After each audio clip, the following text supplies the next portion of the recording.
आ जाओ सभी भाई। Hello everyone, this is Kuldeep. मैं आप सभी का स्वागत करता हूं बेटा इस यूट्यूब चैनल पर। और आज आपके लिए फिर एक वीडियो में अपलोड कर रहा हूं।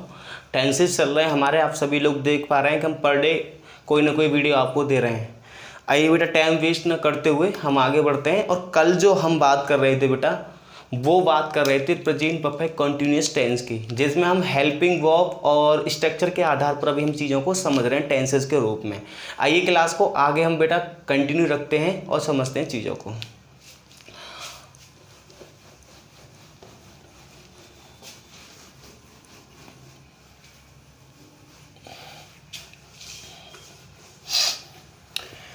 चलिए बेटा, हमने कल आपसे बताया था, थोड़ा सा रिवाइज कर लेते हैं। हमने सिंस फॉर का यूज आपको बताया था कि ये हमारा प्रेजेंट परफेक्ट, इसका यूज हमारा प्रेजेंट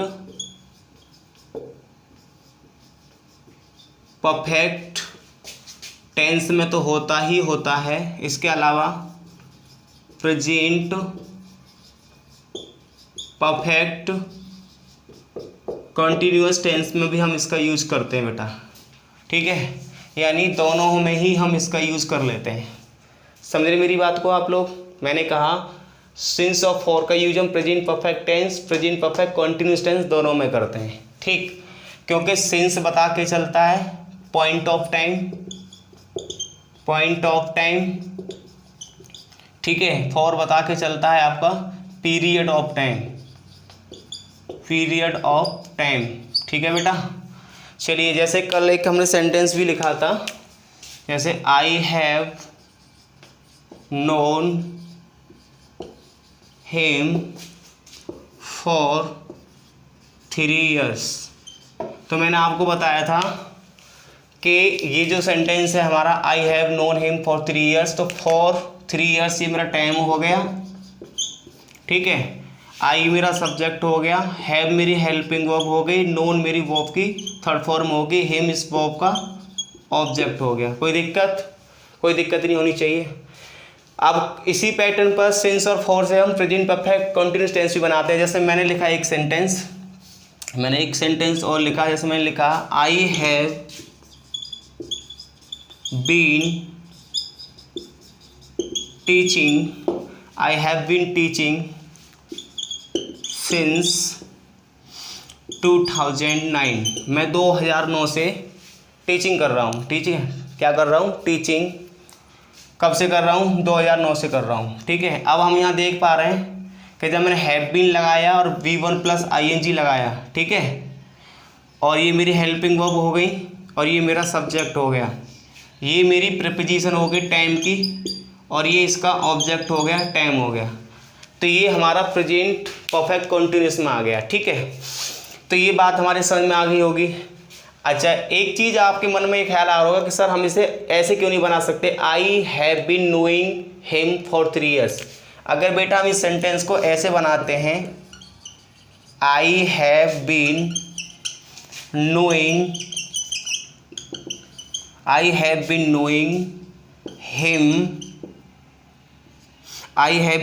हिम फॉर 3 years। तो मेरे बेटा एक बात सुनो, मैंने लिखा I have been knowing him for 3 years। तो याद रखना ये बेटा, ये क्रिया नो होती है ना, नो का मतलब होता है जानना। एक्चुअली ये एक्शन वर्ब नहीं होती बेटा। क्या नहीं होती? एक्शन वर्ब नहीं होती। इसमें कोई एक्शन नहीं होता है। जब आप किसी को जानते तो जानते हो, नहीं जानते तो नहीं जानते। तो इसमें एक्शन कहाँ से हुआ? तो ये नॉन एक्शन वर्ब है। जो क्रियाएं एक्शन नहीं शो करती हैं, नॉन एक्शन वाली होती हैं, उनको हम कभी भी कंटिन्यूस फॉर्म में नहीं लिखते। तो याद रखना, अगर ऐसी क्रियाएं हमारे पास बहुत होती हैं, जैसे मैंने लिखा लव हो गया, लाइक हो गया, वांट हो गया, ठीक है, या फिर हम बात करें ओन हो गया, हैव हो गया, ठीक। ये ऐसी क्रियाएं कि इनको हमने पहले भी डिस्कस कर लिया है, ना किया हो तो देख लेते हैं। और love, like, want, own, have, इनको हम बेटा कभी भी कॉन्टिन्यूस टेंस में यूज नहीं करते। अगर ये प्रेजेंट कॉन्टिन्यूस में बन रही है तो इन्हें हम प्रेजेंट इंडेफिनिट में बनाते हैं, ठीक है। अगर इनका यूज हम प्रेजेंट परफेक्ट कंटिन्यूअस में कर रहे हैं तो इन्हें हम प्रेजेंट परफेक्ट में बनाते हैं। तो इसलिए इस क्रिया का हम, ठीक है, ये वाला फॉर्म नहीं लिख सकते, ये हमारा सेंटेंस हो जाएगा गलत, ठीक है। हाँ, कुछ सेंटेंस ऐसे होते हैं कि जिनको हम इस क्रिया को तो हम इसी फॉर्म में लिखेंगे, कुछ क्रिया ऐसी होती हैं कि हम उनको प्रेजेंट परफेक्ट में भी बना सकते हैं और प्रेजेंट परफेक्ट कॉन्टिन्यूस दोनों में बना सकते हैं, लेकिन ये वाला सेंटेंस हमारा प्रेजेंट परफेक्ट में ही ठीक रहेगा। आगे डिस्कस कर लेंगे जब हम कंपैरिजन आपको सिखाएंगे। अभी फिलहाल यही समझ लेते हैं कि लव है, लाइक है, वांट है, ओन है, हैव है, ठीक है, बिलोंग है, ठीक, ये बहुत सारी क्रियाएं हैं और भी हैं जिनका हम यूज़ कंटिन्यूस में नहीं करते। किस में करते हैं बेटा? इंडेफिनिट में करते हैं, इंडेफिनिट में करते हैं या फिर परफेक्ट में करते हैं। ठीक है, आ जाओ आगे। ये मैं हटा देता हूँ, चीज़ों को समझ लेते हैं। आप चलते हैं फ्यूचर की तरफ बेटा। किसकी तरफ चलते हैं? फ्यूचर की तरफ चलते हैं। फ्यूचर की हम बात करें, फ्यूचर इंडेफिनिट टेंस। ठीक है, अगर बेटा मैं फ्यूचर के इंडेफिनिट की बात करूं तो समझ के चलना, फ्यूचर यानी इंडेफिनिट टेंस की अगर हम बात करें तो फ्यूचर के एक्शंस जो भी होते हैं, फ्यूचर का मतलब क्या होता है? आने वाला समय। ऐसे एक्शंस जो, ठीक है, जो फ्यूचर में होने वाले हैं, आने वाले समय में होने वाले हैं, उन्हें हम फ्यूचर इंडेफिनिट में रखते हैं। अच्छा, इसकी अगर हम बात करें हेल्पिंग वर्ब के तौर पर चलें बेटा, तो इनमें हम विल और सेल का यूज़ करते हैं। किसका यूज़ करते हैं? विल और सेल का यूज़ करते हैं। विल और सेल की अगर हम बात करें तो ये मॉडल वर्ब होती हैं। क्या होती हैं? मॉडल वर्ब होती हैं। और मॉडल वर्ब हेल्पिंग वर्ब का काम करती हैं। किसका काम करती हैं? ये मॉडल वर्ब होती हैं। ठीक है, और भी होती हैं will, shall, can, may, might, should, कभी चर्चा कर लेंगे, फिलहाल हम विल सेल पर आते हैं। तो ये मॉडल वर्ब होती हैं और इनके बाद में हमेशा वर्ब की फर्स्ट फॉर्म में मैं कहना चाहूँ आपसे, बेस फॉर्म का यूज़ करते हैं हम। किसका यूज़ करते हैं बेटा? बेस फॉर्म का यूज़ करते हैं। ठीक है, आओ समझो। विल सेल के बाद में V1 का हम यूज़ करेंगे। अगर हम इसको स्ट्रक्चर वाइज और समझने की कोशिश करें तो सब्जेक्ट, ठीक है, सब्जेक्ट के बाद हम बात करें तो विल और सेल, और फिर V1 ऑब्जेक्ट। ठीक है, ये स्ट्रक्चर हमारा हो गया, ये ध्यान रखेंगे। लेकिन एक चीज़ समझ में आएगा कि विल और सेल का हम यूज़ कहाँ करेंगे। तो सुनो, अगर हम विल सेल की बात करें बेटा, तो विल का जो हम यूज़ करते हैं और सेल का जो हम यूज़ करते हैं वो ध्यान रखना। विल का हम यूज़ करते हैं और सेल का यूज़ करते हैं। ये ऐसे कर लेते हैं, मैं इसे थोड़ा बदल के लिख देता हूँ। यहाँ हो गया मेरा सेल और यहाँ हो गया मेरा विल। ठीक है, सेल का यूज हम करते हैं आई और वी के साथ। आई और वी दोनों के दोनों फर्स्ट पर्सन के प्रोनाउन होते हैं। आई और वी दोनों के दोनों फर्स्ट पर्सन के क्या होते हैं? प्रोनाउन होते हैं बेटा। और अदर के साथ में, अदर का मतलब है जैसे मैंने लिखा ही है, सी है, इट है, दे है या यू या किसी का नाम, इन सब के साथ हम विल का यूज़ करते हैं। ठीक, लेकिन आज के समय में देखा जाए तो करीब करीब हर सेंटेंस में हम विल का यूज़ करके चलते हैं। लेकिन फिर भी बेटा याद रखना, इसके भी कुछ थोड़े से अंतर हैं जिन्हें हम समझने की कोशिश करेंगे। जब हम बेटा थोड़ा क्लियर कर लेते हैं इस चीज़ को, जब हम सेल का यूज जब हम आई और वी के साथ करते हैं, ठीक है, तो वो हमारी जो स्थिति होती है वो नॉट फिक्स्ड की होती है। नॉट फिक्स्ड का मतलब क्या है? ऐसे एक्शंस फ्यूचर में होंगे तो सही, लेकिन उनकी पता नहीं है कि वो होंगे भी या नहीं होंगे। ठीक है, और ऐसी स्थिति में वो जो बता के चलता है वो ओपिनियन बता के चलता है या इंटेंशन बता के चलता है। सेंटेंस ओपिनियन बता के चलता है या फिर इंटेंशन बता के चलता है। समझ रहे मेरी बात को? और जब हम यानी सेल के साथ आई भी और विल के साथ में अदर्स, ठीक है, अदर वो वर्ड्स जो मैंने लिखे हैं सब लगाते हैं तो नॉट फिक्स दायरा होता है और ऐसी कंडीशन में ओपिनियन या इंटेंशन बताते हैं। लेकिन बेटा जब हम, ध्यान से सुनना, जब हम इसका उल्टा कर देते हैं, यानी कहने का मतलब सेल के साथ में, ठीक है, या विल के साथ में, ऐसे समझो, सेल के साथ में जब हमारा आता है क्या? अदर सब्जेक्ट, अदर सब्जेक्ट्स आते हैं, और विल के साथ में जब हम लगा के चलते हैं आई और वी, ठीक है, तो ऐसा जो दायरा कहलाता है, ऐसा जो दायरा होता है वो फिक्स्ड दायरा होता है। फिक्स का मतलब होता है जब आप सेल के आई यानी आई और वी के साथ सेल ना लिख करके विल यूज़ करते हैं तो वो ऐसे एक्शंस होते हैं जो आपके इंटेंशन को नहीं दिखाते, बल्कि वो किसको शो करते हैं, वो शो करते हैं बेटा किस चीज़ को, प्रॉमिस को। ठीक है, आपकी प्रॉमिस है या कोई थ्रेट है, थ्रेट को शो करेंगे, या इसके अलावा कोई भी कंपल्सन है, प्रॉमिस हो गया, और बेटा इसके अलावा बात करें हम थ्रेट हो गया कोई भी, या फिर हमारे ऑफिशियल इंस्ट्रक्शंस हो गए, ऑफिशियल इंस्ट्रक्शंस हो गए, उनके लिए हम किसका यूज़ कर लेते हैं, प्रॉमिस रहा, थ्रेट रहा, ऑफिशियल इंस्ट्रक्शंस रहे, उनके साथ ऐसी स्थिति में हम ये फिक्स दायरा मानते हैं और विल आई वी के साथ यूज होता है, बाकी अदर के साथ में सेल यूज होता है। इतना सा खेल है इसका। ठीक है, और भी चीज़ें थोड़ी सी और देख लेते तो चीज़ें और पूरी क्लियर हो जाएंगी। इतनी बात समझ में आ रही है, ज़रा थोड़ा सा इसे देख लीजिएगा फिर आगे बढ़ते हैं। अच्छा, अगर आपको बेटा डिटर्मिनेशन भी शो करना हो, डिटर्मिनेशन भी शो करना हो तो याद रखना, तब भी हम डिटर्मिनेशन शो करने के लिए एटसेट्रा कर देता हूँ। मैं अपने शब्दों को दोबारा से व्यक्त करता हूँ। यदि किसी सेंटेंस में, फ्यूचर के किसी सेंटेंस में प्रॉमिस का भाव आपको दिखाई पड़ रहा है, थ्रेट आपको दिखाई पड़ रहा है, ऑफिशियल इंस्ट्रक्शंस दिखाई पड़ रहे हैं, या डिटर्मिनेशंस दिखाई पड़ रहा है, तो उस कंडीशन में आप आई और वी के साथ मेरे बेटा केवल व केवल विल का यूज़ करेंगे आप, और अदर्स के साथ में आप, ठीक है, सेल का यूज़ करेंगे। अगर ये चीज़ सेंटेंस में नहीं दे रखी है, प्रॉमिस का कहीं पर कोई सेंस नहीं है, थ्रेट नहीं है, ऑफिशियल इंस्ट्रक्शंस, डिटर्मिनेशंस नहीं है, तो याद रखना क्या, उस कंडीशन में आई और वी के साथ केवल व केवल सेल लगाएंगे और अदर के साथ हम विल लगाएंगे। ठीक है, और जब ये बताने की कोशिश करता है ओपिनियन या फिर इंटेंशन। ठीक, चलो मैं आगे कुछ चीज़ें और इन्हें देख लेता हूँ, फिर चीज़ों को और अच्छी तरह से समझ लेंगे।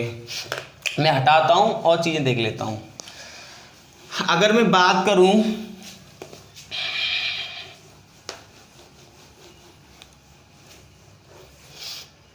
एक मिनट,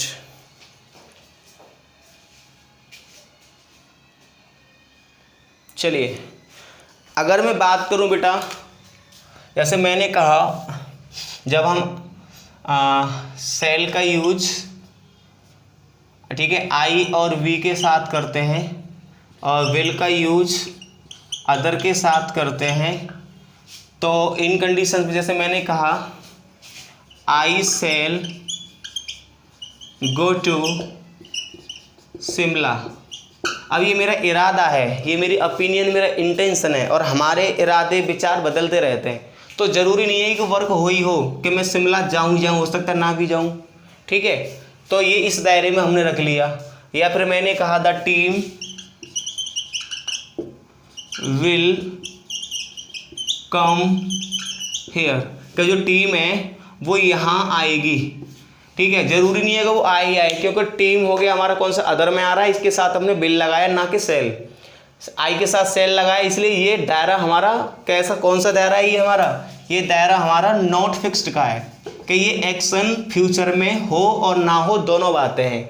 लेकिन बेटा, लेकिन जब हम सेल, या ऐसे समझ लेते हैं, विल के साथ और सेल के साथ ज़रा चेंज कर देते हैं, बिल के साथ हम आई वी लगाते हैं और सेल के साथ में, देखो पुनः अभी बताया, फिर भी आपको रिपीट कर रहा हूँ वर्ड्स को, अदर के साथ हम सेल लगाते हैं तो वो दायरा हमारा फिक्स हो जाता है। ठीक है, कैसा आ जाता है, फिक्स। जैसे सेंटेंस लिखा मैंने, कई बार हम इस तरीके से एक सेंटेंस में बहुत प्यारा सा लिखता हूँ तो चीज़ें क्लियर हो जाएंगी। जैसे मैंने आपसे, किसी ने, या मैंने आपसे कहा I will help you, I will help you, तो बेटा मैंने कहा मैं तुम्हारी सहायता करूंगा। अब आई के साथ मैं देख रहा हूँ यहाँ मैंने विल लगाया है ना कि सेल लगाया है, तो इसका मतलब ये दायरा ये है, ये बात कही जा रही है, कोई कहने वाला ये कह रहा है कि मैं तुम्हारी हर हालत में सहायता करूंगा, क्योंकि आई के साथ विल लगा रहा है तो ये काम होने के चांसेस हैं। ठीक है, यहाँ पर क्या नज़र आ रहा है, यहाँ पर नज़र आ रहा है प्रॉमिस, कि प्रॉमिस है भाई कि मैं तेरी क्या करूँगा, हेल्प करूँगा। या कई बार आप ये भी कह सकते हैं, जैसे एक सेंटेंस लिखा मैंने, आई विल या सेल किल यू। ठीक है, आई विल या सेल किल यू। अब मैंने कहा मैं तुमको मारूंगा, भाई मारेगा तो इसका मतलब जब किल करने की बात आ रही तो इसके इरादे क्या होंगे, दृढ़ इरादे होंगे। अब उसका यहाँ पर क्या होगा, थ्रेट है, धमकी है, क्या है यहाँ पर, थ्रेट है। तो यहाँ पर थ्रेट का भाव निकल के आ रहा है, तो हर हालत में बेटा यहाँ पर आई के साथ अब विल ही यूज करेंगे, सेल यूज नहीं करेंगे। क्लियर है। एक सेंटेंस और मैं लिखता हूँ तो चीज़ें और भी क्लियर हो जाएंगी।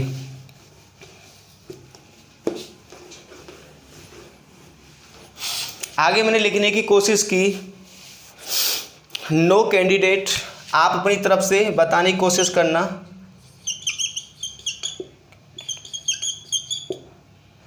विल या सेल, नो कैंडिडेट विल या सेल, ठीक है, ब्रिंग या सेल, ठीक है, यानी नो कैंडिडेट विल या सेल ब्रिंग, कोई भी कैंडिडेट क्या करेगा, नहीं लाएगा, ठीक है। नो का नो शुरुआत में लग गया, याद रखना, तो यहीं से सब ये वर्ड नेगेटिव है। No candidate will shall bring his या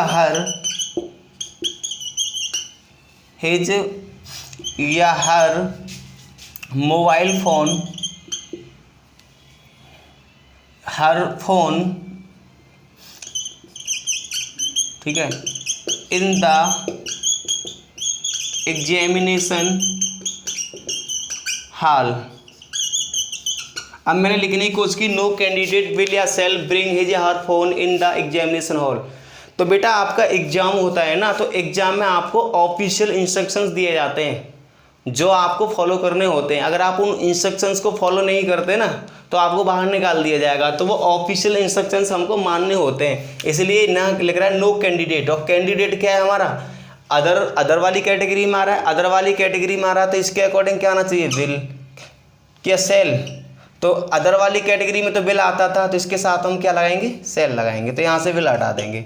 तो आप समझ जाना, पहले तो आजकल हर सब्जेक्ट करी हर सेंटेंस में फ्यूचर वाले में विल का ही यूज होता है, लेकिन टीचर्स बताते हैं। लेकिन मेरा अपना मानना है, अपना ओपिनियन, मेरा अपना अनुभव है, आप उस हिसाब से ना चलें, ठीक है। आई वी के साथ सेल लगाएं जब दायरा आपका फिक्स ना हो, ठीक है, ओपिनियन इंटेंशन शो करनी हो। अदरवाइज आई वी के साथ जब आप विल लगा रहे हो तो याद रखना आपका सेंटेंस रेफर करता हो प्रॉमिस को, थ्रेट को, कंपल्सन को, ठीक है, डिटर्मिनेशन को। जैसे एक सेंटेंस मैंने लिखने की कोशिश की, आई विल या सेल क्वालिफाई द एग्जाम। जब आप भर जाते हो पूरे उससे डिटर्मिनेशन से कि मैं एग्जाम को क्वालिफाई करूँगा, तो आपके अंदर एक डिटर्मिनेशन है, तो आई के साथ आप क्या लगाओगे, विल। यहाँ किसकी ज़रूरत नहीं है, सेल की कोई ज़रूरत नहीं है। तो आई होप ये पॉइंट आप समझ चुके होंगे। समझे नहीं समझे भाई, चलिए आगे बढ़ लेते हैं। अब बेटा फ्यूचर की ये चीज़ जो इम्पोर्टेंट चीज़ थी वो तो मैंने समझ ली, ठीक है। सबसे ज़्यादा प्रॉब्लम यही चीज़ क्रिएट करती है कि आई और यानी आई वी के साथ सेल लगाएं, विल लगाएं, अदर के साथ क्या लगाएं, तो क्या स्थितियां बनती हैं, ये चीज़ मैंने क्लियर कर ली। अब इसका स्ट्रक्चर मैंने अफर्मेटिव का बना दिया था, नेगेटिव में आपको बता देता हूँ। नेगेटिव की बात करें तो वही सब्जेक्ट के बाद में आपको विल और सेल का यूज़ करना ही करना है, कंडीशन वही अप्लाई होंगी, कोई दिक्कत नहीं। सेंटेंस नेगेटिव है तो नॉट लगाना है, वर्ब की फर्स्ट फॉर्म लगानी है, ऑब्जेक्ट हो जाएगा, और ये इस तरीके से स्ट्रक्चर ऑफ, ठीक है। वही इंटरोगेटिव आपको शो करना है, तो इंटरोगेटिव में आपको क्या करना होता है, हेल्पिंग वर्ब को पहले लेके चलना होता है, तो विल सेल पहले आ जाएंगी आपकी, ठीक है, सब्जेक्ट हो जाएगा। इसके बाद में क्या लगाएंगे, अगर सेंटेंस नेगेटिव है तो नॉट लगा दीजिएगा, नहीं है तो आपको V1 लगाना होगा, ऑब्जेक्ट हो जाएगा, और ये होगा आपका क्वेश्चन मार्क। कोई problem, there is no problem, कोई प्रॉब्लम नहीं होनी चाहिए। तो इस तरीके से हमारा स्ट्रक्चर बन गया। आगे बढ़ लेते हैं और कुछ चीज़ों को और समझने की कोशिश करते हैं। सेंटेंस हमने देख ही लिए, इसके कई सेंटेंस देख लिए। अब हम बात करते हैं फ्यूचर कंटिन्यूअस की। फ्यूचर कंटिन्यूअस की बात करते हैं, तो शर्त तो वही अप्लाई होंगी, कोई दिक्कत नहीं लेनी है इसमें। फ्यूचर कंटिन्यूअस की बात करें तो कॉन्टिन्यूस टेंस के बारे में मैंने एक बात आपको बताई थी, क्या कि कॉन्टिन्यूस टेंस जो होता है बेटा, कॉन्टीन्यूस जो टेंस होता है ये बी की फॉर्म के बना नहीं बनता। बी की फॉर्म मैंने आपको बार बार डेली बी की फॉर्म का जिक्र होता है। बी की फॉर्म होती है is, am, are, was, were, be, been, being. ठीक है, इज, एम, आर की बात करें प्रेजेंट की होती है, वॉज, वर की बात करें तो ये पास्ट की होती हैं, बीन की बात करें तो ये परफेक्ट फॉर्म होती है, बीइंग की बात करें तो ये बीइंग जो आपका कॉन्टिन्यूस फॉर्म दिखाती है, क्योंकि इज में हम आईएनजी लगा नहीं सकते, आर में हम आईएनजी लगा नहीं सकते, एम में हम आईएनजी लगा नहीं सकते, इसलिए बेस फॉर्म जो बी होती है उसी में हम आईएनजी लगाते हैं। क्लियर है ना? आइए आगे बात कर लेते हैं। तो इसका दायरा, चलो मैं थोड़ा सा इसमें बेटा इंक डालता हूँ, वेट करो हल्का सा।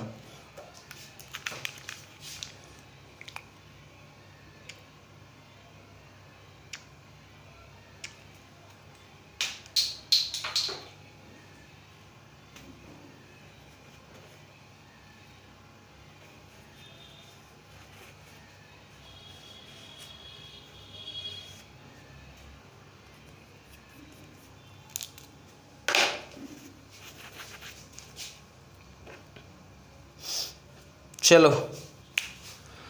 अब इसमें क्या काम करना, वही एफर्मेटिव सेंटेंस, सब्जेक्ट विल या सेल। ठीक है, अब देखो विल सेल के बाद में वर्ब की फर्स्ट में कंटिन्यूस टेंस बनाना है आपको, तो हमें बी की फॉर्म चाहिए बेटा। अब बी की फॉर्म में बेस फॉर्म हमारी बी ही होती है, याद रखना, बेस फॉर्म हमारी क्या होती है, बी ही होती है।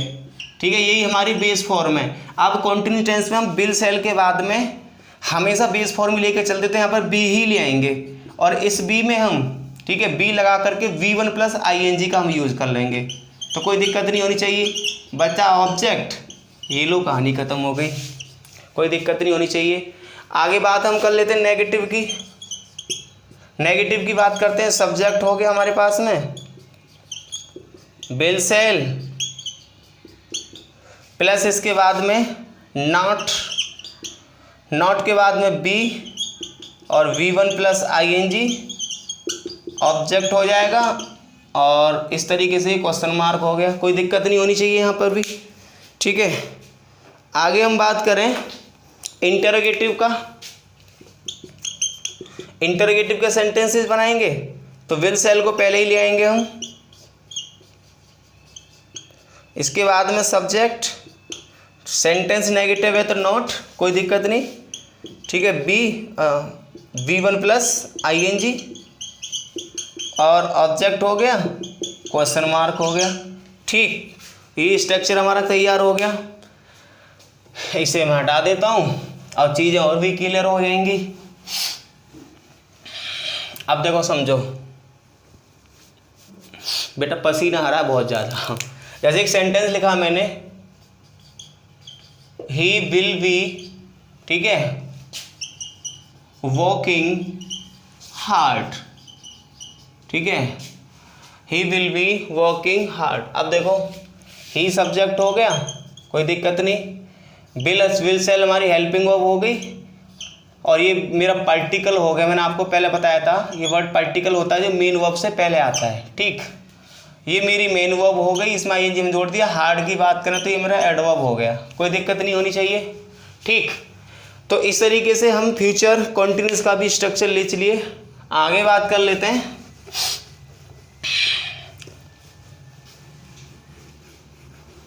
अगर हम आगे बात करें तो आ जाइए फ्यूचर परफेक्ट पर आ जाइएगा, कोई दिक्कत नहीं।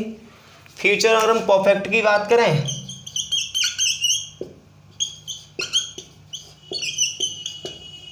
फ्यूचर परफेक्ट टेंस, परफेक्ट की हमने कई बार चर्चा की है। परफेक्ट बिना हैव की फॉर्म के बनता नहीं है और हैव की फॉर्म तो आपको पता ही होंगी कौन कौन सी होती हैं, हैज, हैव और हैड। अब आपको ये भी पता है कि हैज हैव जो होती हैं ये प्रेजेंट को शो करती हैं और आपको ये भी पता है हेड जो होती है ये पास्ट को शो करती है। अब बेटा बेस फॉर्म तो हमारी कौन सी होती है, हैव ही होती है। अब याद रखना हमें बेस फॉर्म की जरूरत पड़ेगी। सब्जेक्ट आ गया मेरा, एफर्मेटिव स्ट्रक्चर देख लेते हैं। सब्जेक्ट हो गया, सब्जेक्ट के बाद में विल सेल तो आप लगाएंगे ही लगाएंगे, नो डाउट। इसके बाद में विल सेल हमारी हो गई, हेल्पिंग वर्ब का काम करेगी। मैंने बताया विल सेल के बाद में वर्ब की फर्स्ट फॉर्म आती है, लेकिन यहाँ फर्स्ट फॉर्म तो लगानी नहीं, परफेक्ट टेंस है। हमें चाहिए बेस फॉर्म। क्योंकि इनके बाद जस्ट इनके बाद में हमेशा ही बेस फॉर्म आती है। बेस फॉर्म क्या मेरी हैव है, तो यहाँ हो जाएगा हैव। अब हमें पता है हैव लगाने के बाद वर्ब की थर्ड फॉर्म लगा दी, क्योंकि परफेक्ट टेंस बनाना है। तो V3 हो गया, ऑब्जेक्ट हो गया, अदर वर्ड, और इस तरीके से कहानी खत्म। इसकी भी कोई दिक्कत नहीं होनी चाहिए। आगे अगर नेगेटिव की बात कर लेते हैं तो सब्जेक्ट, सब्जेक्ट के बाद में विल या सेल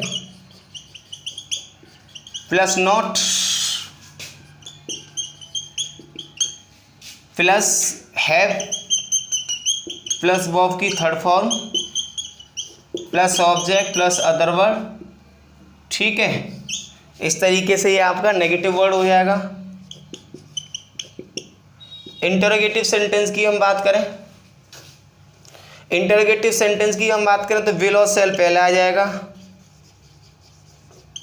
सब्जेक्ट हो गया, इसके बाद में हैव लगा लीजिएगा। ठीक, अगर सेंटेंस नेगेटिव होता है तो सब्जेक्ट के बाद नॉट लगा लेना, वर्ब की थर्ड फॉर्म हो गई, ऑब्जेक्ट हो गया, अदर वर्ड और एक क्वेश्चन मार्क। आई होप कोई दिक्कत तो नहीं होगी यहाँ पर। इसका सेंटेंस भी देख ले तो चीज़ें क्लियर हो जाएंगी। जैसे मैं लिखा Karan will have, Karan will have done his work, Karan will have done his work या द वर्क, कोई कुछ भी लगा सकते हो। अगर इसका नेगेटिव बनाना है तो ये कौन सी प्रॉब्लम है, करण विल नॉट हैव डन, ठीक है, हिज वर्क, कोई दिक्कत नहीं, लो बन गया सेंटेंस। तो इस तरीके से हमने क्या काम किया, फ्यूचर परफेक्ट टेंस को भी समझ लिया। अब बच जाता है बेटा परफेक्ट वाला। हाँ, क्या बच जाता है परफेक्ट वाला। तो नो डाउट परफेक्ट को भी थोड़ा डिस्कस कर लेते हैं। आप ये लिख लीजिएगा पहले।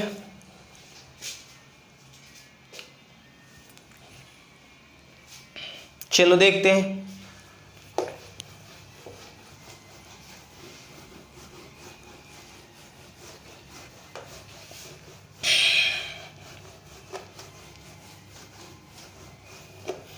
अब देखो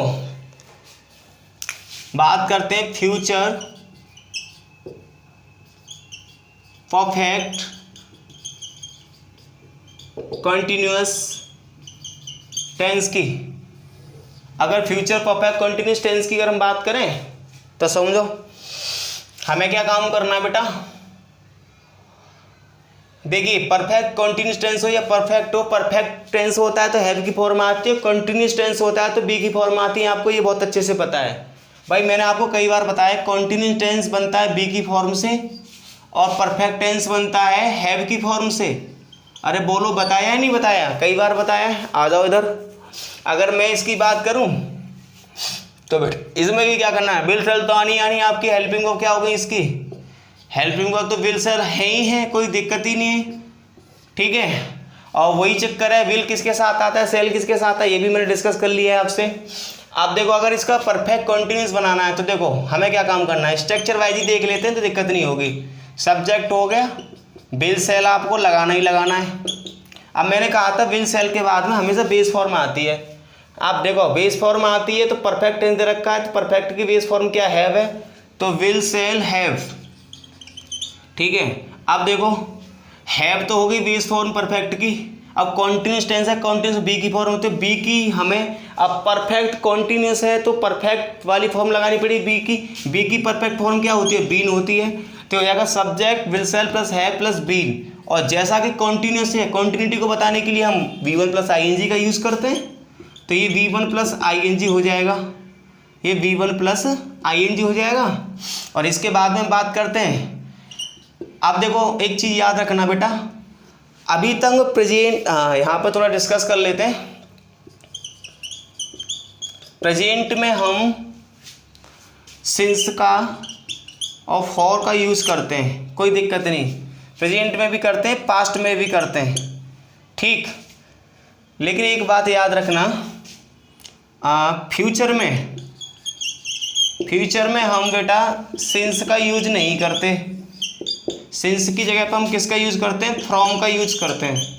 किसका यूज करते हैं, फ्रॉम का, ठीक है, और फॉर का यूज करते हैं।